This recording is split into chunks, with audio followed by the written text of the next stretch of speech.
Fala galera, vim aqui hoje ajudar você a realizar o seu sonho, passar no Enem, passar naquele vestibular que você tanto quer, ok? Mas para isso, se inscreve agora aí no nosso canal, deixa o seu super like, escreva um comentário falando qual conteúdo você quer aprender aqui no nosso canal. Estarei ajudando você com esses conteúdos aí, tudo bem? Eu sou o professor Rafael, o seu professor de Geografia aqui do canal GeoFácil, e para darmos continuidade, no 6º episódio da série Mandando Bem no Enem, o doutorando Belarmino Neto, que irá falar pra gente aí um pouquinho sobre sociedade de consumo, sobre política nacional dos resíduos sólidos, tudo bem? Então vamos aprender aí um pouquinho com o Belarmino. Ele tem muito para ensinar pra gente como preservar o meio ambiente, uma temática possível aí da redação do Enem, hein, galera? Vamos lá, Belarmino? É com você, então bora lá.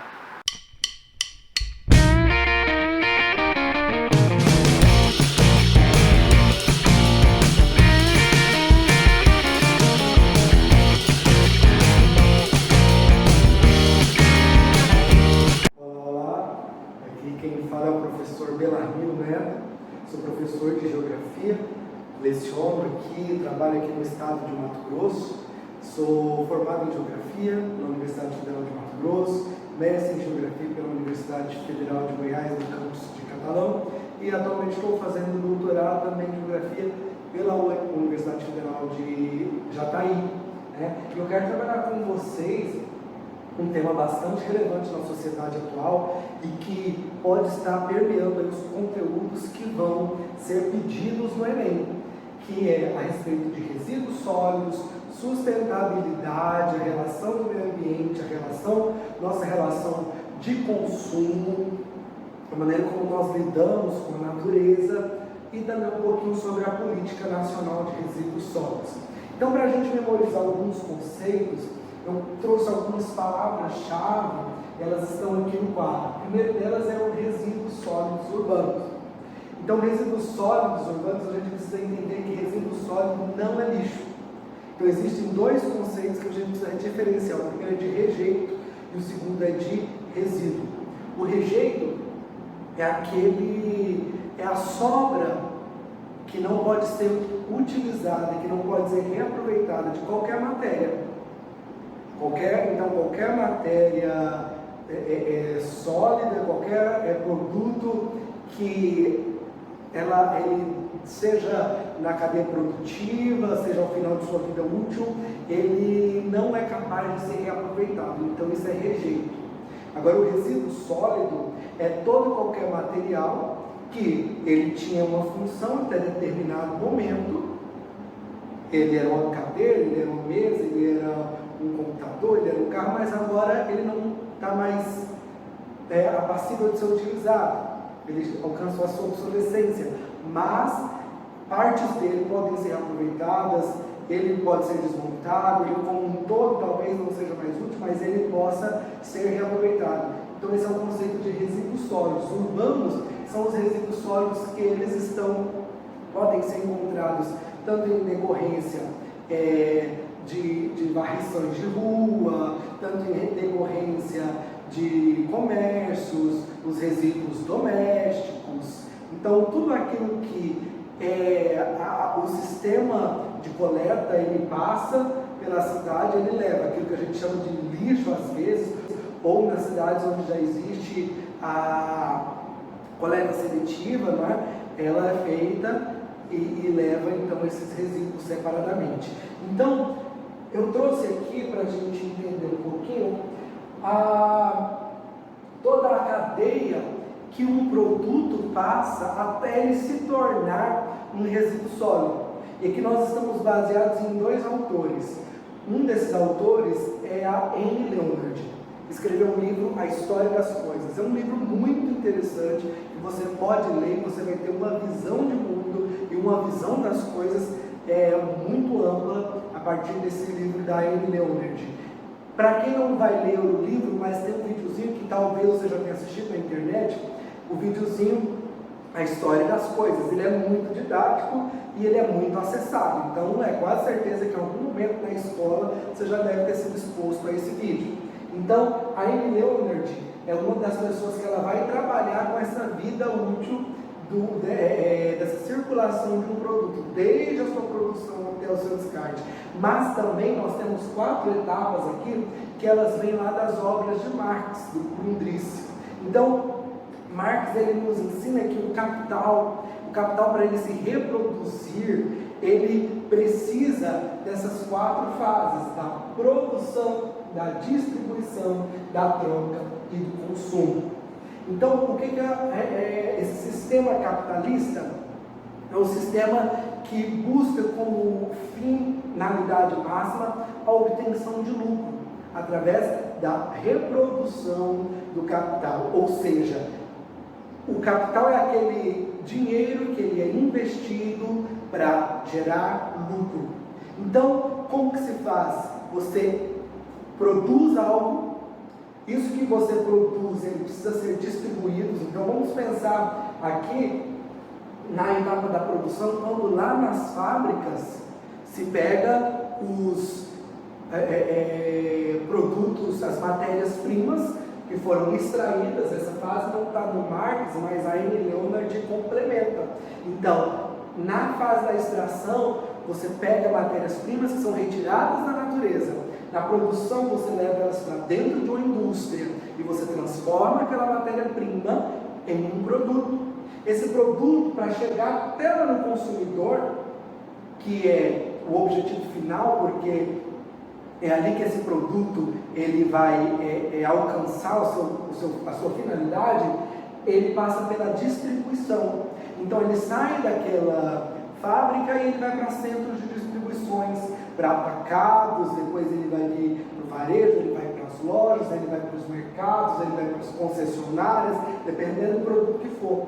E então vem a fase da troca.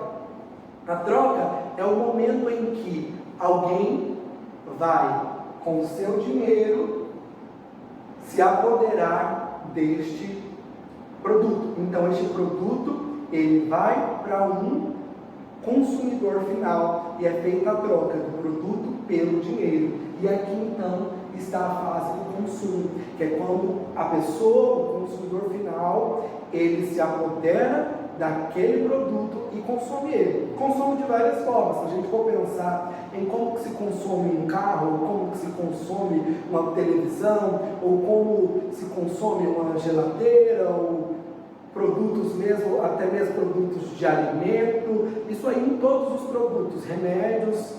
Então existem várias maneiras de você consumir esses produtos. E aí a Amy Leonard vai trazer para nós essa fase aqui, que não está no Marx, do descarte.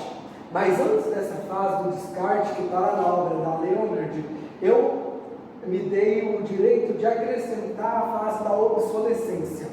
Eu escrevi minha monografia na graduação e minha dissertação no mestrado sobre a gestão de resíduos sólidos. E eu entendi que a obsolescência é uma fase importante para nós entendermos como se dá essa economia de materiais e essa relação que nós temos com os resíduos sólidos e com o meio ambiente. Por quê? É na fase da obsolescência que esse produto que foi extraído da natureza, foi produzido numa fábrica, foi distribuído, foi trocado, foi consumido, agora ele deixa de ser alvo dos nossos desejos, ele deixa de ser útil, nem sempre, e ele cai na obsolescência. O que é essa obsolescência? É quando esse objeto ele deixa de ser desejado ou deixa de ser útil. Sabemos que nem sempre ele deixa de ser útil. Por exemplo, às vezes nós vamos lá e a gente adquire um celular.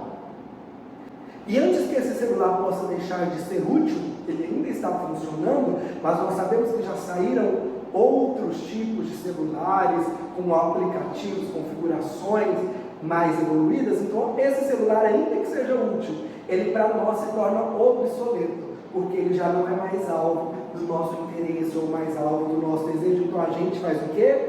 Descarta ele e compra um novo. Isso não apenas aparelhos eletrônicos, mas a gente também faz isso com roupas, não é? Às vezes a roupa está lá, ela é útil, ela pode ser usada, mas a gente já não acha que ela está mais na moda.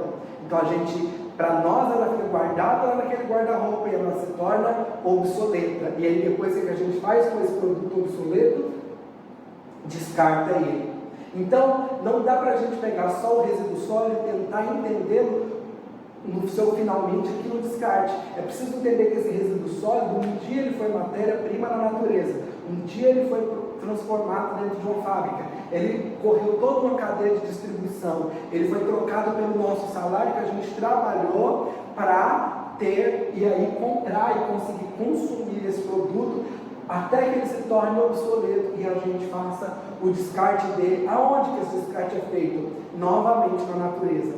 Então, se a gente pegar essa reta, você vai ver que na verdade todo esse processo começa com a extração na natureza e ele acaba com um descarte também na natureza. E aí que está a relação de toda essa cadeia econômica de reprodução do sistema capitalista, toda essa nossa forma de viver com a degradação do meio ambiente, porque tanto na fase da extração nós estamos alterando o meio ambiente, estamos tirando recursos que a natureza demorou milhões e milhões de anos para produzir. Alguns desses recursos são renováveis, outros não são, e a gente transforma isso e a gente usa isso de maneira exagerada. E aí é que entra a questão do consumismo, ou da sociedade de consumo, que é a sociedade caracterizada pela sua capacidade de consumir além da necessidade, ou seja, é quando esse consumo ele é irreflexivo, quando esse consumo ele é exagerado. Então se torna uma sociedade de consumo. Quando nós falamos isso? Quando a gente entende que nós temos muito mais do que a gente precisa para viver. E a gente sabe que a gente tem muito mais roupa do que a gente precisa para viver. É claro que a gente não quer só viver.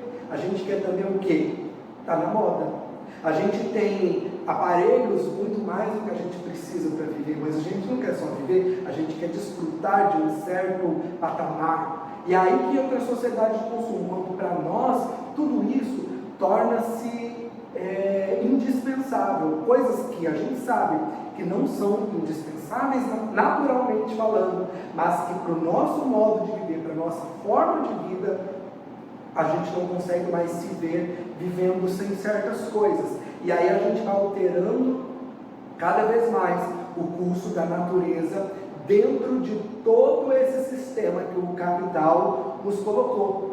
E aí, por isso que a gente precisa entender que isso é um modo de vida que ele não é natural, porque o ser humano viveu milhares de anos sem esse modo de vida.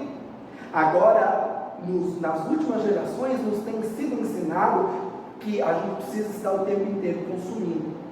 E isso nos foi ensinado por quê? Porque o capital precisa se reproduzir. Tem gente que não vai ganhar dinheiro se a gente não tiver o tempo todo consumindo, descartando, consumindo de novo, descartando de novo. Então a roda não gira, então a economia não gira. E para que a economia gire, existe a necessidade de quê?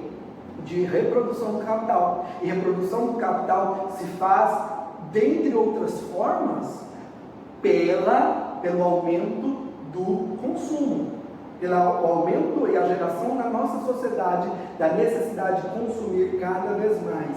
E consumindo cada vez mais, a gente extrai cada vez mais e a gente descarta cada vez mais. E em duas fases, principalmente, são gerados resíduos sólidos, que é na produção. Na produção gera-se muitos resíduos sólidos e aí também no descarte. Agora, para a gente entender como que isso está ligado à nossa vida, e todos os dias a gente está vendo isso, nós vamos ter aqui a Política Nacional de Resíduos Sólidos, que ela foi pensada no Brasil para nos dizer o quê? Como é que tem que ser gerido todo esse resíduo sólido, como é que isso tem que ser, como que tem que se fazer uma gestão desse resíduo para que haja menor impacto sobre o meio ambiente. E a gente vai entender que então depois de 20 anos tramitando no Congresso, sai a lei 12.000, eu errei aqui, desculpa, é 12.305, eu colocar 12.314, 12.305, né, de 2 de agosto de 2010. Essa lei ela tramitou por 20 anos aproximadamente, quase 20 anos, 19 anos e pouco, no Congresso Nacional, até finalmente ser aprovada em 2010. E essa lei, ela traz para nós alguns aspectos importantes. A Política Nacional de Resíduos Sólidos, dentre outras coisas, porque ela é uma lei muito interessante, ela é uma lei muito moderna e muito eficiente, se cumprida, que aí é um dos problemas, que ela não vem sendo cumprida. Eu destaquei algumas coisas só por causa do tempo e para ajudar-nos a entender. Uma delas é a responsabilidade compartilhada pelo ciclo de vida dos produtos. Então nós vemos que um produto tem todo um ciclo de vida. Ele percorre desde a extração, desde a produção, a distribuição, o consumo, até a pessoa que consome ele e descarta. Então não dá de você deixar que a responsabilidade por esse resíduo sólido seja só do consumidor final. Então essa responsabilidade ela é o que? Ela é compartilhada. Então dentro de toda a cadeia produtiva, os indivíduos e as instituições que tiveram presentes na extração, na produção, na distribuição, no consumo, todos esses indivíduos eles têm a responsabilidade pelo descarte final desse resíduo sólido. Outra questão importante que a lei traz é a logística reversa. Essa logística reversa, ela fala a respeito de alguns produtos, são os produtos considerados perigosos. Dentre esses produtos perigosos, a gente pode destacar aqui, por exemplo, alguns tipos de óleo, lâmpadas.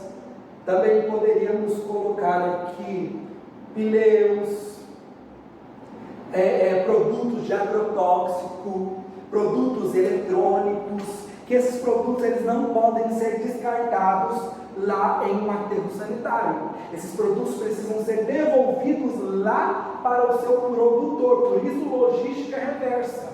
Foi feito toda uma logística para que esse produto saísse da fábrica e chegasse até o consumidor final. E agora essa logística precisa ser feita ao contrário, por isso logística reversa. O consumidor final, ele leva esse produto perigoso para a loja onde ele comprou, ele não descarta no lixo, ele deve levar na loja onde ele comprou, essa loja vai retornar ao distribuidor, esse distribuidor vai retorná-lo à fábrica, para que eles lá no início, eles deem então o final ambientalmente adequado a esse resíduo. Então a logística reversa é sobremodo um dispositivo importante dessa lei a respeito dos produtos perigosos. Outra questão interessante que a lei trata também é do descarte ambientalmente adequado dos resíduos sólidos.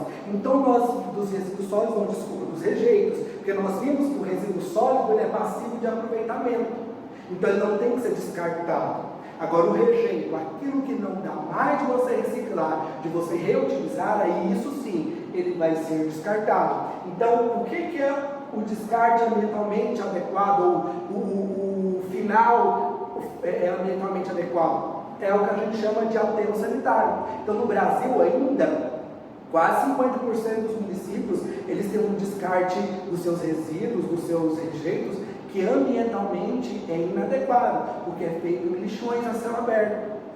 E isso gera N problemas na natureza, desde a poluição dos solos, poluição de lençóis freáticos, poluição do ar, a reprodução de vetores, que são insetos e animais, que podem inclusive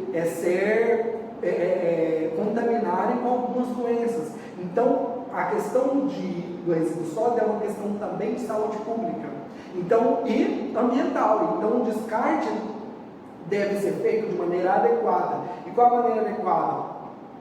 São os aterros sanitários, que tem toda uma operacionalização, um gerenciamento de como é feito esse descarte, de como é preparado esse solo, de todos os dias esses rejeitos serem cobertos. Eles não têm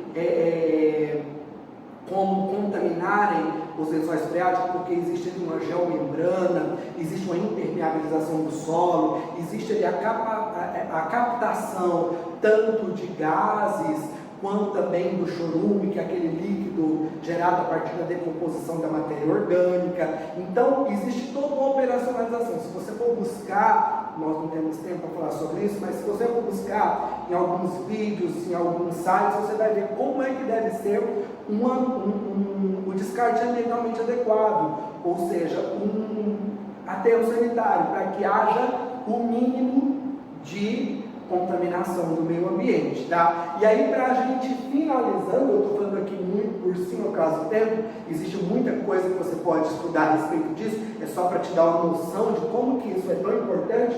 Nós temos também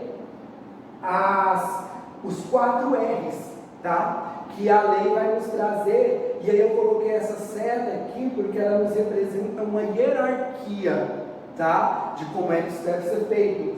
Então, inicialmente, qual o primeiro R? É o R do repensar. Então, repensar nos leva ao checkmate, de pensar, eu preciso realmente desse produto?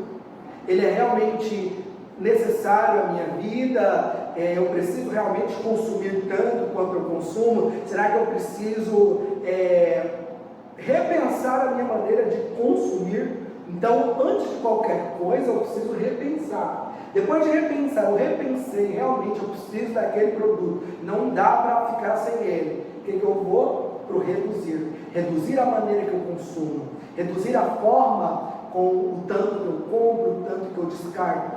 Depois de ter repensado, de ter reduzido, o reutilizar, que é conseguir aproveitar tudo que eu tenho em casa para reutilizar, dar outras funções, não para as coisas que a gente tem dentro de casa, para que a gente precise consumir menos, não é? E aí, por fim, o reciclar. Se então, na verdade, lá no final das contas, não deu de reduzir, não deu de reutilizar, aí nós vamos reciclar, para impedir que este produto, ele vai ser descartado lá no aterro. Então a gente está aumentando a vida útil de um aterro, a gente está impedindo que a natureza seja tão degradada, e a gente está também gerando aqui economia, porque a gente sabe que a atividade de reciclagem hoje, ela é economicamente viável, tem muita gente que está ganhando dinheiro com isso. Por outro lado, ela também nos mostra o quanto a nossa economia é perversa, porque existem pessoas, principalmente de das classes sociais mais baixas, que elas não têm outra forma de sustentar-se a não ser através da reciclagem, infelizmente. Então, quando a gente pensa que a reciclagem é a saída para nós acabarmos com toda essa maneira errada de lidar com o meio ambiente, a gente está sendo reducionista, a gente está indo por um viés de achar que uma simples reciclagem vai resolver todo o problema, quando na verdade nós temos que partir daqui primeiro, o repensar. Então só esse repensar vai nos dar condições de mudar tudo isso daqui, de degradar menos a natureza, de extrair cada vez menos, de descartar cada vez menos, de consumir cada vez menos, e de sermos então pessoas que conseguem viver de uma forma mais reflexiva em relação ao ambiente que nós temos. Então eu espero ter ajudado você, instigado você a pensar. Procure lá o livro da Amy Leonard, procure também o livro Estratégia do Desperdício, do Vince Packard, que ele vai falar muito sobre a questão da obsolescência programada, que é uma das estratégias do capital para nos fazer comprar cada vez mais. A gente poderia ter depois um debate aqui a respeito simplesmente de consumismo, de obsolescência programada, para você entender como que nós somos levados por todo um sistema para a gente cada vez mais consumir. Então já tem 2 obras aí para você consultar e você entender mais. Fora a política nacional, existe muita coisa aí para você entender a respeito da gestão de resoluções. Então, tenha um bom Enem, que Deus abençoe você e muito boa sorte.